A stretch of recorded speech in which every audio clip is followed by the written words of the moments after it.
Abra a tua Bíblia no livro de Esther.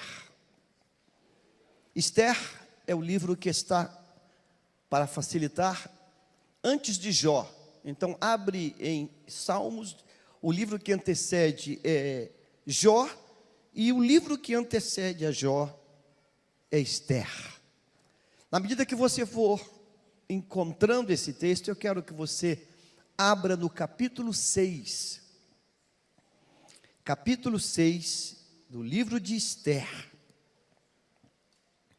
Eu quero que você e eu quero que a gente olhe algo nesse texto, irmãos. A riqueza da Bíblia, da palavra de Deus, é algo que não tem como descrever isso. Este texto, este livro, eu já li algumas vezes. Hoje, pedindo a Deus uma direção, pedindo a Deus uma palavra, de repente o Espírito de Deus me fez ler esse texto e dizer: Deus, tu estás falando comigo. Capítulo 6, os 3 primeiros versículos do capítulo 6. Capítulo 6, versículo 1, 2 e o versículo de número 3. Meu Pai, que coisa linda! Diz o texto assim: naquela noite, o rei não conseguiu dormir. Naquela noite o rei não conseguiu dormir. Por isso, ordenou que trouxessem o livro das crônicas do seu reinado e que o lessem para ele. E foi lido o registro de que Mardoqueu tinha denunciado Bigtã e Teres, 2 oficiais do rei, que guardavam a entrada do palácio e que haviam conspirado para assassinar o rei Xerxes. Que honra e reconhecimento Mardoqueu recebeu por isso? Perguntou o rei.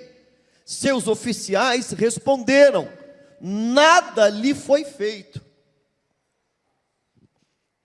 Pai querido, só o teu Espírito e nada mais pode atingir em cheio, Deus, nesta noite, a minha vida, a nossa vida, a transmissão, Pai, desse culto profético, desta palavra que vem de Ti, que é tua, que vem do Teu trono. Então, Deus, age com graça, age, Deus, com leveza, e Deus, se faz com que esta palavra nunca mais caia no esquecimento, em nome de Jesus, amém e amém. Bíblia aberta nesse texto.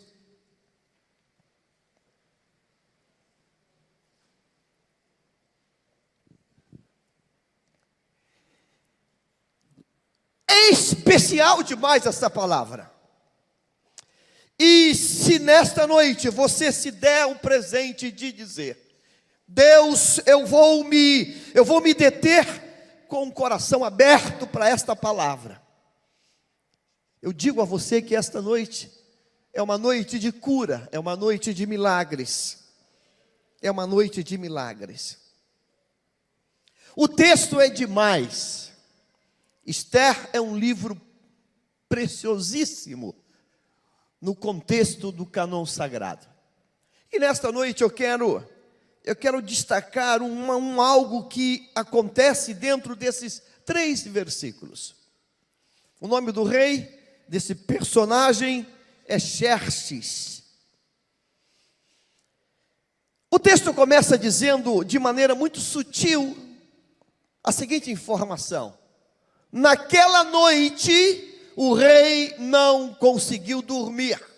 Se isolarmos esta sentença, se tirarmos essa sentença e pensarmos apenas nela, ela por si só já se autodefine. O texto diz que naquela noite, o rei não conseguiu dormir. Esse texto, então, ele é completamente excludente das outras noites. Está claro isso, né? Meramente redundância minha. Significa que nas noites anteriores e nas noites posteriores, ele dormiu, ele dormia. Então esse texto ele trata de algo específico. Naquela noite, exatamente naquela noite, o rei não conseguiu dormir. Específico. Naquela noite. Ele dormiu na noite anterior e nas noites anteriores, mas naquela não. Naquela noite o sono dele não veio. Naquela noite o sono não chegou. É interessante que o sono é uma dádiva de Deus. É Deus quem nos dá o sono. A primeira vez que sono aparece na Bíblia é anterior à tragédia do pecado. O texto diz que quando Deus criou Adão e criou todas as coisas, Deus descansou de sua obra e Deus percebeu que não era bom que Adão continuasse só. Tudo está perfeito, tudo está criado, mas faltava algo. E Deus percebe que, entende que falta alguém para Adão. E é a primeira vez que a palavra sono, o sentido sono, surge na palavra de Deus. O texto diz que Deus deu um pesado sono a Adão. Sono pesado é um sono denso. Sono pesado é um sono completo. Sono pesado é um sono perfeito. É aquele sono que não tem sobressaltos. Deus deu um sono perfeito a Adão, pesado. Um sono cheio, full, completo. O texto diz que naquele sono, Deus então realiza uma cirurgia. O sono foi tão forte, foi tão denso, tão completo, que ele ficou imune a dores, ele não sentia dores. Deus tirou dele uma parte do seu corpo, e você conhece a história, e Deus então, a partir daquele pedaço, daquele osso que Deus tirou, Deus formou Eva, formou a mulher. O mesmo Deus que dá sono, é o mesmo Deus que tira sono. Naquela noite o rei não conseguiu dormir, não em consequência das demandas do reino, não em consequência das tribulações do reino. Naquela noite o rei não conseguiu dormir, porque Deus estava trabalhando. Era um trabalho de Deus. Então Deus, no seu calendário eterno, Deus diz: hoje eu vou trabalhar no palácio. Hoje eu trabalho no aposento real. E Deus foi e desligou o interruptor do sono. Deus desligou o sono do rei. Então eu começo perguntando a mim e a você: o que eu faço, o que você faz quando Deus desliga o interruptor do sono? O que fazemos? Eu não estou falando de um quadro de patológico, uma patologia, uma doença. Não estou falando de uma doença. Estou falando de algo que acontece. não consegui dormir. O que você faz? O que fazemos quando Deus desliga o interruptor do sono? O que é que você faz? Pensemos alguns elementos, algumas alternativas. Pensemos então. Número 1, hoje, nesse tempo moderno que estamos, da ciência, da tecnologia, perder uma noite de sono é ir para a sala, ligar a televisão e assistir o Corujão da noite, o Corujão da madrugada, o Corujão não sei o quê, e repetir aqueles mesmos filmes que passam o tempo todo. Mas tem banda larga? Então internet, Netflix e etc, etc. É uma maneira de, Deus desligou o sono, então vamos virar a noite diante de uma televisão, de uma tela, de um computador. Há uma cidade na América que diz que ela nunca dorme. E eu creio que deve até ser verdade mesmo, porque cada vez mais existem os notívagos, pessoas que trocam o dia pela noite. Qual é a outra opção quando Deus desliga o interruptor do sono? Televisão, internet. Aí a ciência inventou uma química, um fármaco, um medicamento, tarja preta, que ficou famoso, Rivotril. Então toma um Rivotril e apaga. Toma um Rivotril e apaga. Mas não só Rivotril, tem outros. Toma e apaga, é um colapso. Isso não é dormir, isso é apagar, isso aí é ter um desmaio.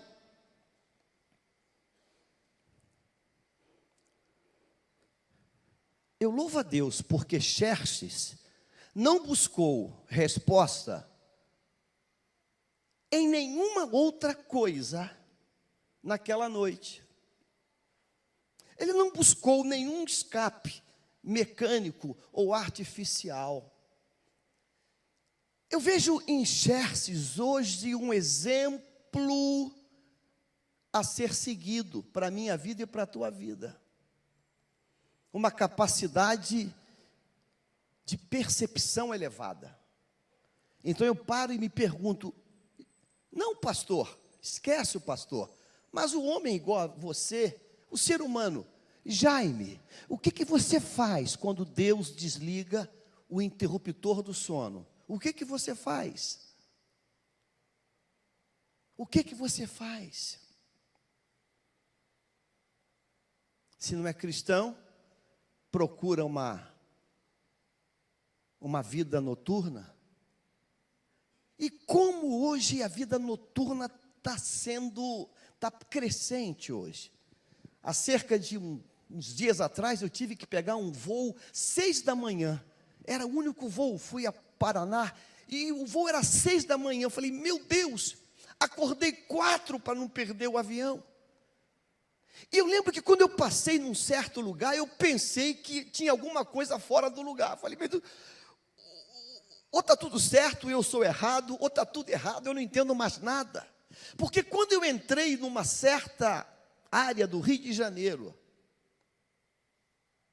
faltava alguns minutos para 5 da manhã. Eu olhei aquela multidão de rapazes e moças, ainda com latinhas na mão, copos na mão. Eu falei, será que eu perdi esse voo, meu Deus? Porque faltava 5 para 5 da manhã. Era 4h55. Eu falei, Deus, será que eu perdi esse voo? Será que eu estou passando 6 da tarde? O carro teve que diminuir, eu estava num táxi, diminuir e buzinar e devagarzinho, porque não dava para contar quantos jovens estavam naquele local. Centenas, alguns em pé, outros tantos estirados pela calçada, encostados nos muros. Eu falei, meu Deus. O taxista me disse, isso aqui é toda madrugada. Eu falei, esse pessoal não dorme? Isso aqui é toda madrugada. Meninas que você via, meninas bem afeiçoadas, completamente semi-bêbadas ou semi-drogadas. Ia dar 5 da manhã ainda. O que eu faço? O que você faz quando Deus desliga o interruptor do sono? O que a gente faz? Há um trabalhar de Deus no palácio. Naquela noite o rei não conseguiu dormir. Por isso, ele tomou um Rivotril. Por isso, ele foi para uma balada na boate da esquina. Não! Naquela noite ele não conseguiu dormir. Então ele diz assim, diz o texto aqui, ele mandou trazer o livro dos feitos, das crônicas do seu reinado. Deus desligou o interruptor, ele não dormiu. Opa, ontem eu dormi, anteontem eu dormi e hoje eu não consigo. Eu não consigo dormir. Ele pula da cama e diz, opa, me traga o livro das crônicas, me traga o livro das memórias, me traga o livro dos feitos do reinado. O texto diz que quando ele manda chamar os empregados, os servos, e manda trazer o livro dos feitos memoráveis, ele diz, comece a ler este livro para que eu ouça. E começam a ler o livro. E talvez aqueles servos não imaginam que Deus está naquele negócio de maneira assustadora. Versículo de número 2 diz, achou-se escrito que Mordecai é quem havia denunciado a Bigtã e a Teres, os 2 eunucos do rei, guardas da porta, que tinham procurado matar o rei Assuero. Um atentado terrorista, um atentado de morte, uma traição naquele palácio. Havia acontecido há tempos e tempos e tempos atrás. E aquilo entrou nos anais do palácio. Aquilo entrou no noticiário, aquilo foi transcrito naquele livro. Olha como é que Deus faz, irmãos.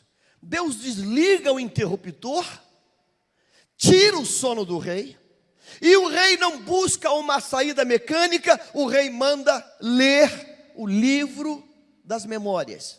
E quando começam a ler o livro das memórias, o rei escuta isso, que houve um atentado contra a vida dele.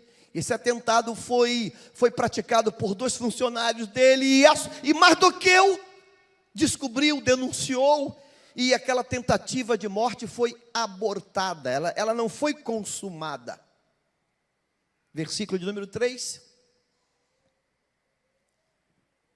Então, disse o rei, que honras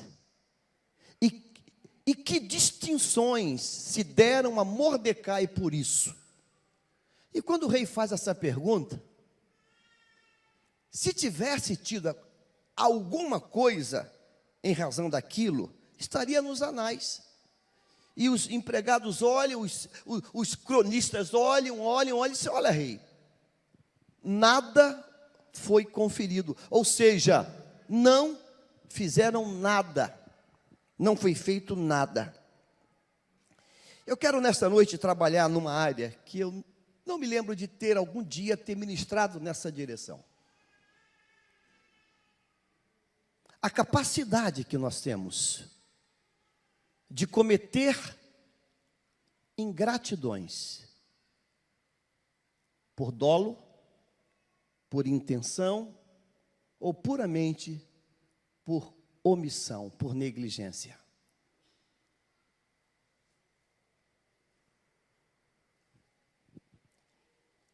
Este rei, com todas as demandas palacianas,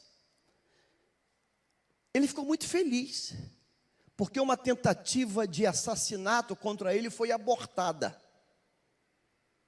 Alguém que tentou tirar a vida dele e não conseguiu ir à frente. Aquilo foi desfeito. Mas sabe, o rei esqueceu. de quem foi o milagre, a bênção daquilo ter acontecido. Eu peguei esse texto hoje e eu fiz uma pergunta para mim. Eu queria que você tivesse a coragem de fazer para você. Qual foi a última vez que você teve a coragem de pegar o livro da memória da tua vida e reler ele um pouco? Qual foi? Hoje não teve nada programado, porque pastor Gesiel nem iria falar hoje, estava viajando. Mas se você prestou atenção no que ele falou, ele hoje é um engenheiro. Ele registrou nesse altar a memória do seu pai. Um homem que veio para o Rio sem estudo, mas que fez tudo pela formação e pela história dele. Como nós somos fáceis de esquecer coisas que aconteceram para nós. Você sabe por que Deus desligou o interruptor do sono do rei? Porque Deus estava trabalhando para reparar uma ingratidão. A Bíblia está repleta de ingratidões. Você lembra do copeiro de Faraó? Que quando estava em desespero naquela masmorra, naquela cadeia, atormentado, José levanta e diz: olha, a revelação do sonho é esta. O padeiro, as aves vêm sobre o cesto, ele vai morrer. Mas o copeiro vai voltar para a posição. Você lembra a cena que a porta do cárcere abre e o copeiro vai saindo para voltar? José diz assim: meu amigo, lembra de mim. E o copeiro fala assim: deixa comigo. Assim que eu chegar lá, eu vou falar para Faraó que você é o cara. Você lembra disso? O copeiro esqueceu. O copeiro esqueceu. Mas José está na cadeia esperando. O copeiro esqueceu de José. E o texto diz que um dia, muito tempo depois, o copeiro diz assim: dos meus pecados, eu me lembro hoje. Eu esqueci de um cara na cadeia. Eu esqueci de um cara na cadeia. Eu fico pensando, irmãos, quanta gente esqueceu pessoas que foram vitais na tua existência, no teu sucesso, na tua vida. Quantas pessoas foram vitais? Na minha vida eu tenho um homem chamado Eckhart Emil Sommer, que já está morto, não existe mais. Mas que vontade, meu Deus, eu queria tanto que ele tivesse vivo hoje, para de vez em quando mandar um telegrama: fulano, você foi bênção na minha vida. Um dia, eu cheio de sonhos, querendo viver um mundo empresarial, ele disse para mim assim: eu vou te dar um voto de confiança. Eu vou te dar um voto de confiança. Eu não tinha eira nem beira naquela época. Eu não tinha nada. Mas ele disse para um CEO de uma multinacional: pode entregar para ele, porque ele é um bom rapaz. Eu acredito nele.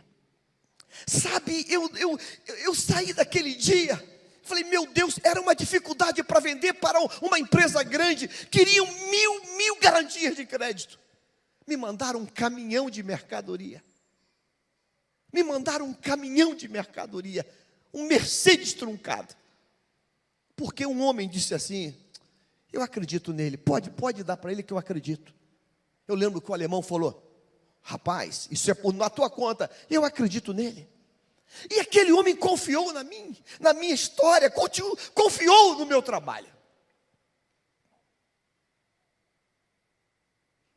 Deus desligou o interruptor para que uma ingratidão fosse reparada. Deus desconectou para dizer: olha, Xerxes, estou te dando um tempo para você pensar. voltar atrás. E quem sabe, Sérgio, você pensar e chegar a um caminho bom para a tua vida. O texto diz que naquela noite, esse homem entrou em pânico, não porque não teve mais sono, mas porque nada tinha feito por um homem chamado Mardoqueu.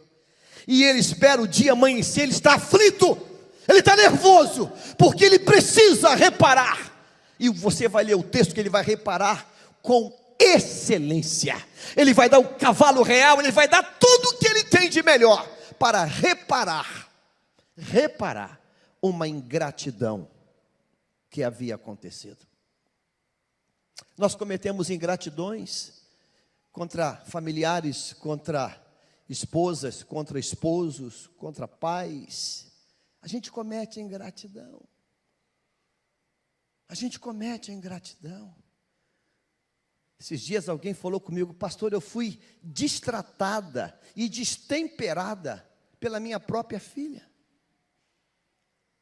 A gente comete ingratidões.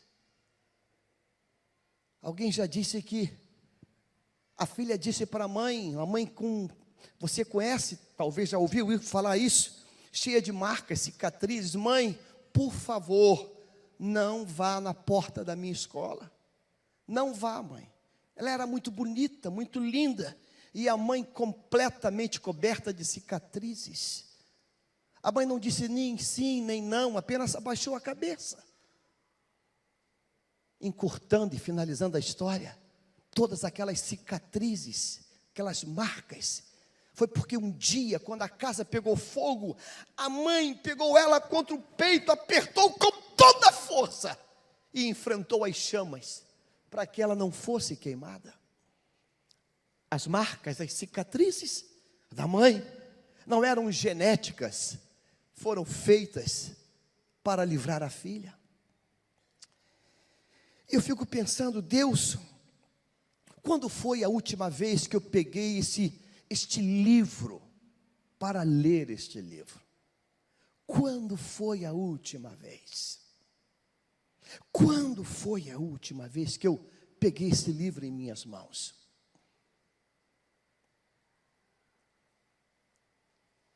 Há alguns anos atrás, eu era diácono nessa igreja na Rua Pesqueira.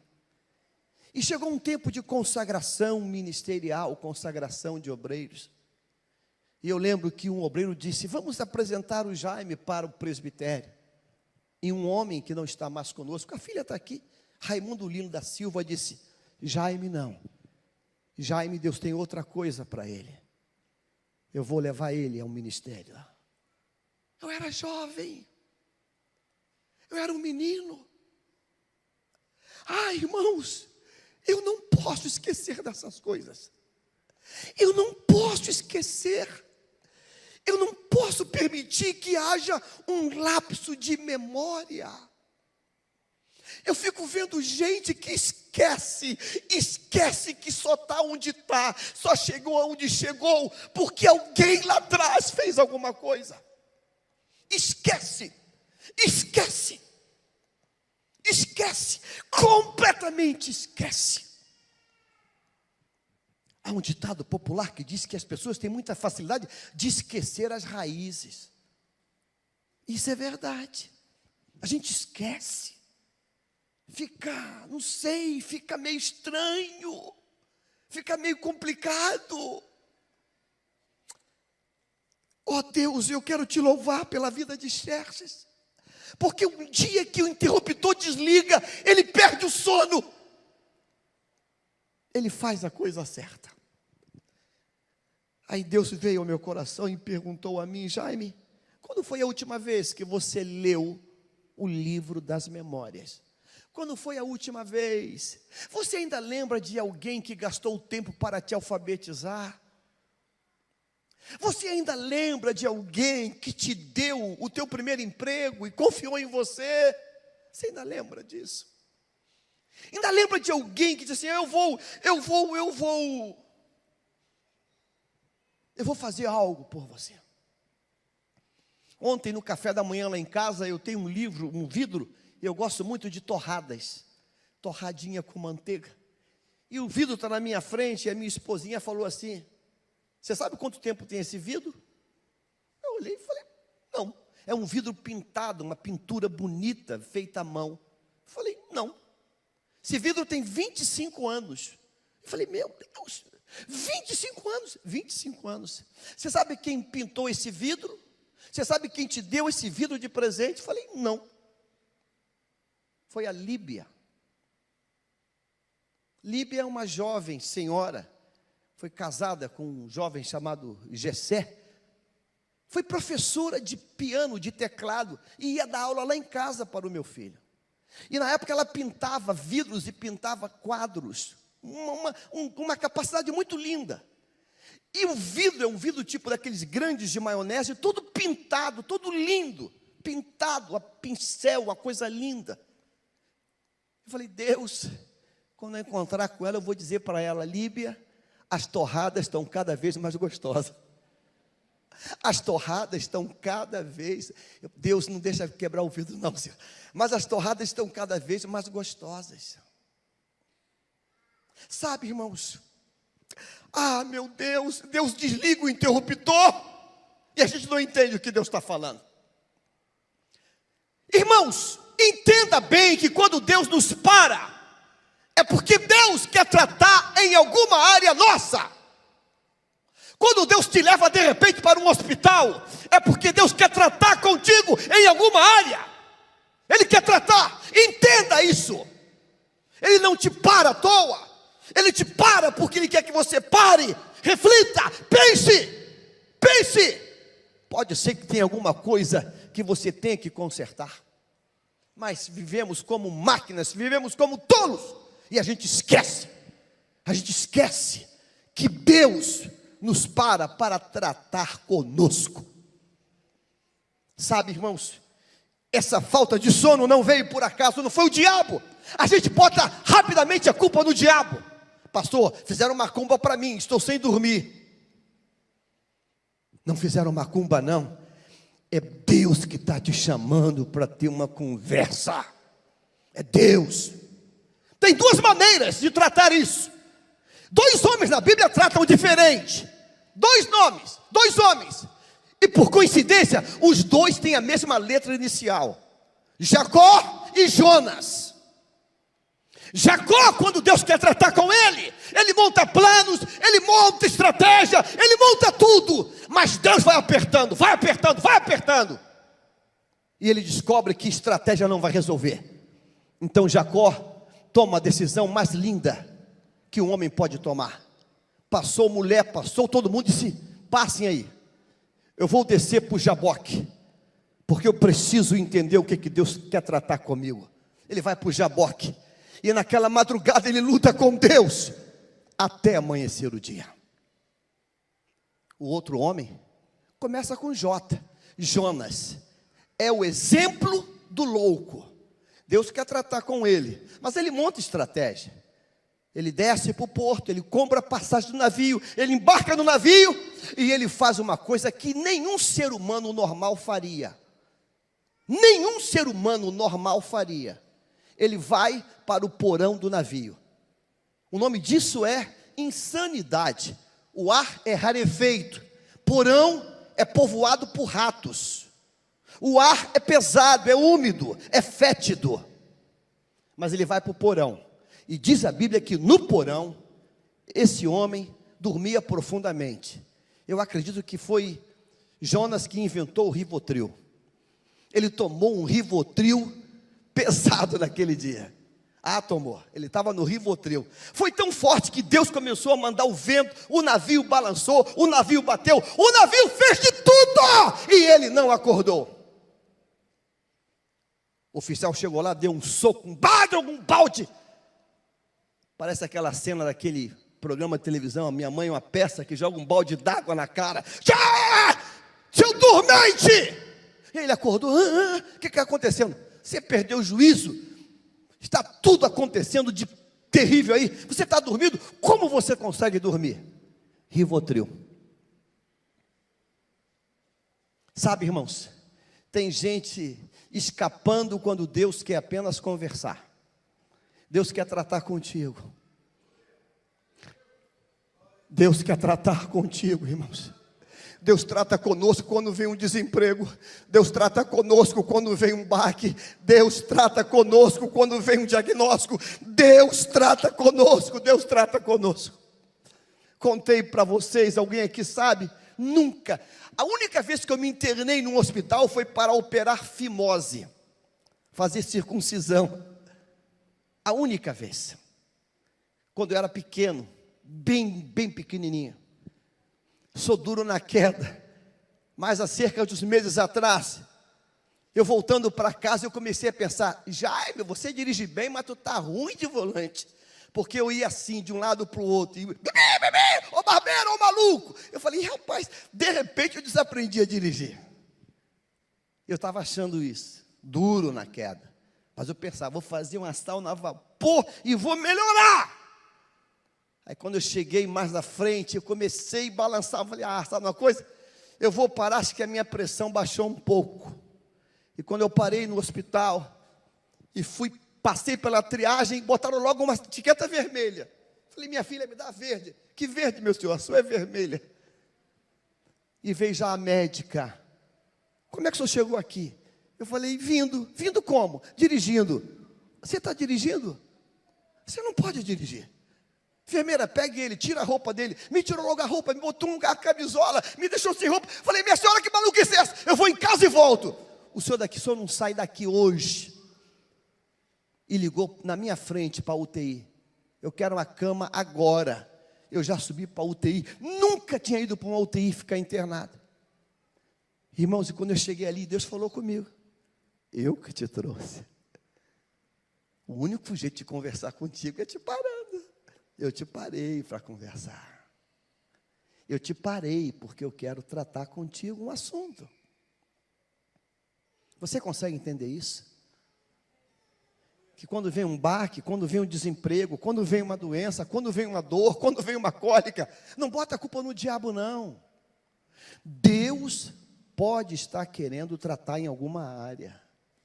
Diga assim: Deus queria tratar uma ingratidão, uma injustiça. Deus queria tratar. Irmãos, como é bom deixar Deus tratar as coisas. Como é bom deixar Deus tratar as coisas. Ele tira o sono e a gente sabe o que é isso? Se fizeram macumba para mim. Não fale isso não, meu irmão.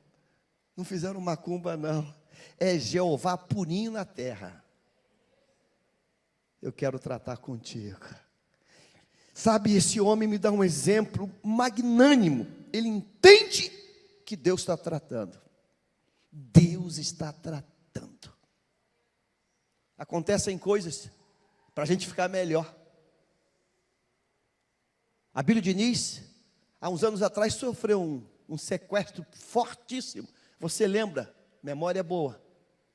O mais lindo do sequestro do Abílio Diniz não foi o sequestro, foi o que ele disse depois do sequestro. Ele falou assim: eu era um homem muito difícil, mas quando meu mundo desabou, quando eu me vi diante da morte, eu repensei toda a minha vida, e eu saio desse sequestro completamente transformado. A minha cabeça mudou. A vida tomou outra dimensão para mim.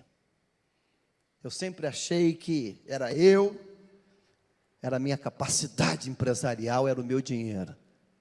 Mas quando eu descobri que nem eu, nem a minha capacidade, nem o meu dinheiro podiam nada,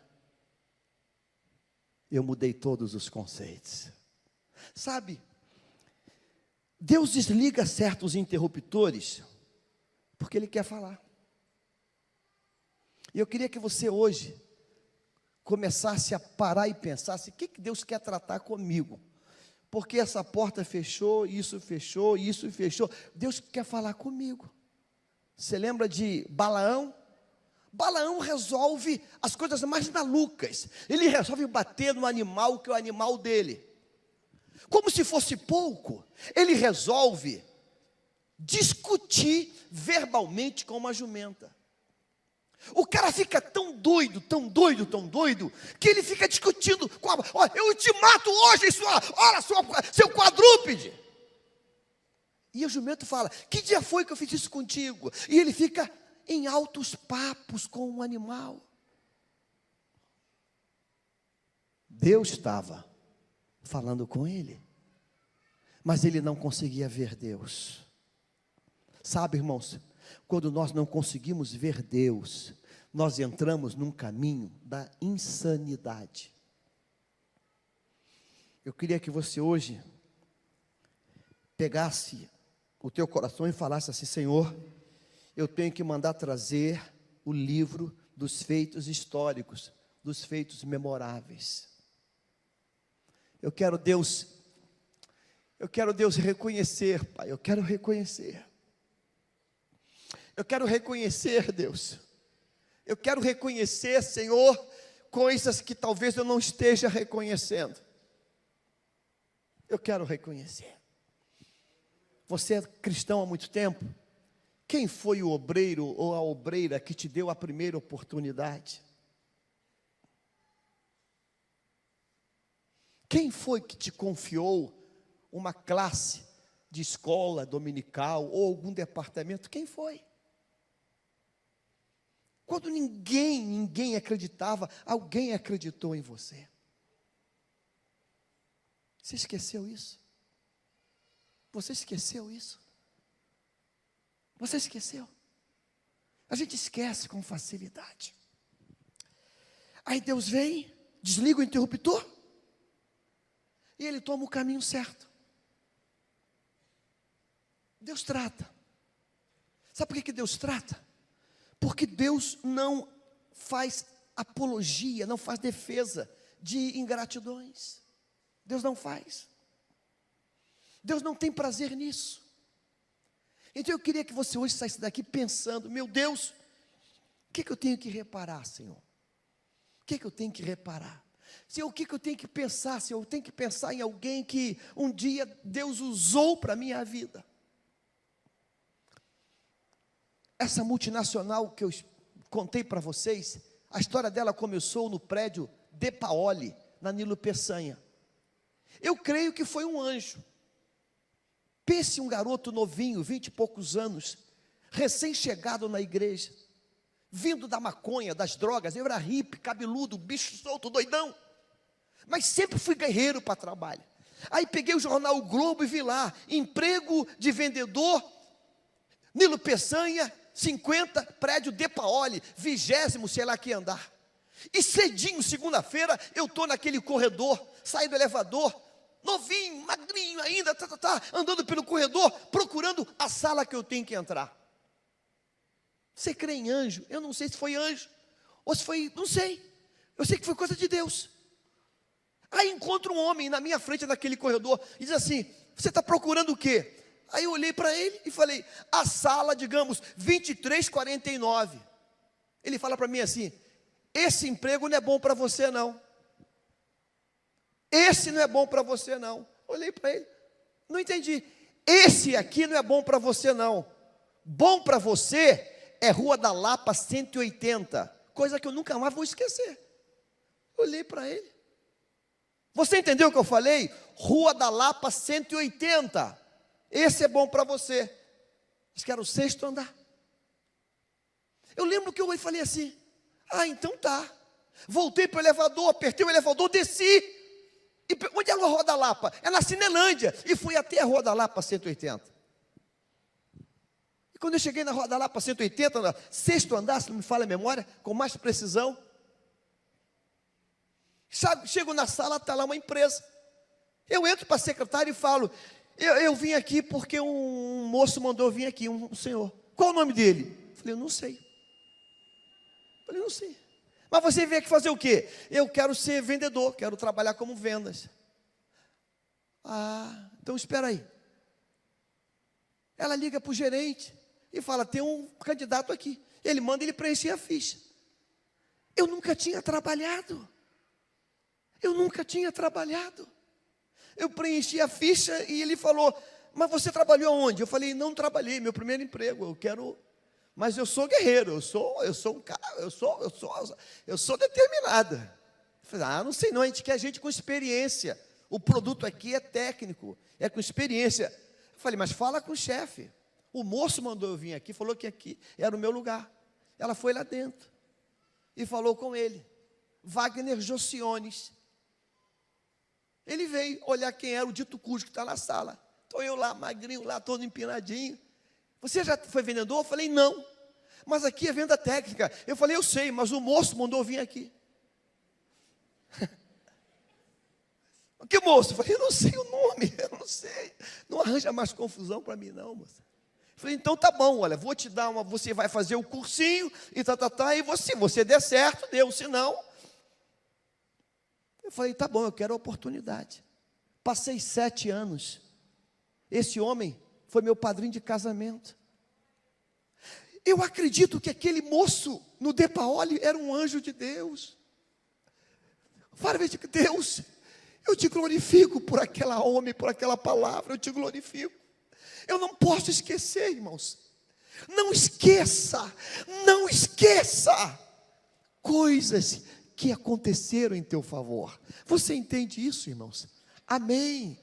Amém ou não amém? Tu entende isso? Não esqueça, por favor, não esqueça. Não esqueça. Deus desliga o interruptor para dizer, Xerxes, você esqueceu. A gente esquece por dolo. A gente esquece por decisão de esquecer. A gente esquece por negligência. Muita coisa, muito trabalho, muita coisa, a gente acaba esquecendo. A gente acaba esquecendo. Mas sabe, irmãos, eu quero fazer um pedido a Deus hoje, e quero que Deus te faça lembrar, que você não vai esquecer. Você não vai esquecer. Você não vai esquecer de quem Deus usou para abençoar você. Você não vai esquecer. Paulo tem um sobrinho que um dia tem uma trama para tirar a vida dele.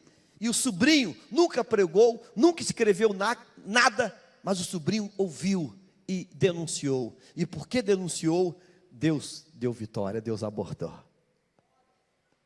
Ai, irmãos, que nessa noite cada um aqui diga, Deus, eu quero que haja no meu coração um sentimento de gratidão. Eu quero ser grata à minha esposa que me levou para Jesus. Eu quero ser grata a um amigo que evangelizou para mim. Eu quero ser grata a alguém que me deu uma Bíblia. Eu quero ser grato a alguém que me deu um CD, e por causa daquele CD, Jesus me conquistou. Eu quero ser grato. Quero ser grato a alguém que um dia ele ligou para mim, quando eu estava no fundo do poço, e disse, eu estou ligando porque eu quero fazer uma oração por você. Eu quero ser grato. Eu quero ser grato a Deus. Eu queria que você tivesse esse mesmo sentimento hoje. Quem sabe aquela pessoa que cuidou tanto de você, que tratou tanto de você, que cuidou das tuas feridas, quem sabe? E você simplesmente esquece.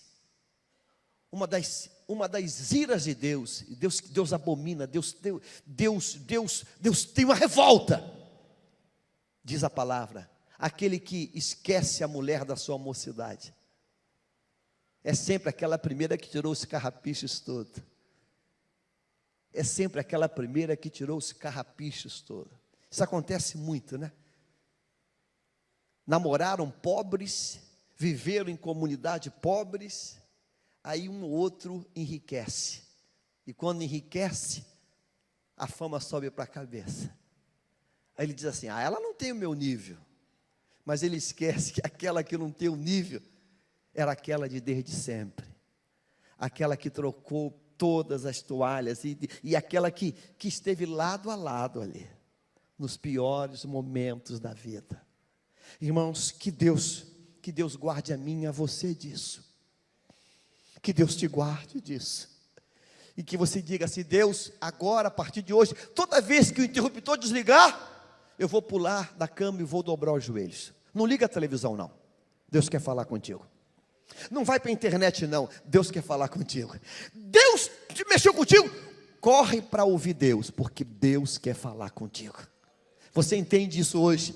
Você entende isso hoje? Pastor, eu estava bonzinho e de repente, pimba, Deus quer falar contigo. Então se desliga, se desconecta e diz assim: Senhor, fala, porque o teu servo, o teu filho, a tua filha ouve. Amém, irmãos? Diga assim: o falar de Deus é lindo.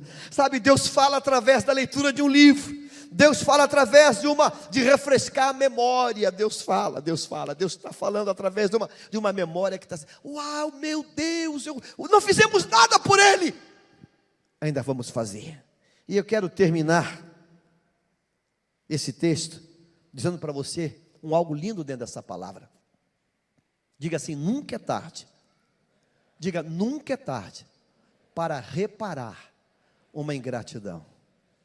Nunca é tarde. Se não for possível reparar para Mardoqueu, porque ele já não existe mais, você vai procurar alguém da família para reparar. Lembra de Davi? O pai de Mefibosete não existe mais, mas não, eu quero reparar alguém da família. Manda trazer Mefibosete. Eu vou reparar alguma coisa lá de trás. Se você entender isso hoje, você vai ser uma pessoa mais alegre, mais feliz. Você entende isso hoje? Amém? Eu quero dar a você, quem sabe 1 minuto, 2 minutos, para que você pense,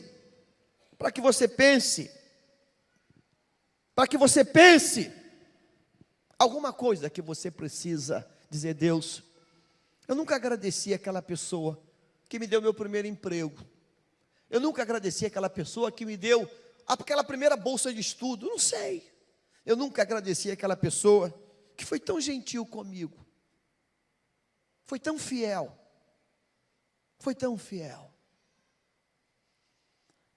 Há um ditado popular aí fora que diz que nós somos muito fáceis para mandar coroa de flores quando ele ou ela está no caixão. Somos fáceis demais. Nossa história é muito curta. Fáceis. Mandar homenagens, fica bem na fita. E a gente manda botar o nosso nome bem grande. Homenagem de fulano, de beltrano, de ciclano. Sabe, em vez de mandar coroas, seria melhor pegar o telefone, ligar e dizer: eu estou ligando, não para pedir dinheiro emprestado, não para pedir uma ajuda, mas estou ligando para dizer que você foi bênção de Deus na minha vida. Você foi um instrumento que Deus usou. Eu reconheço isso e nunca quero esquecer. Você entende isso hoje?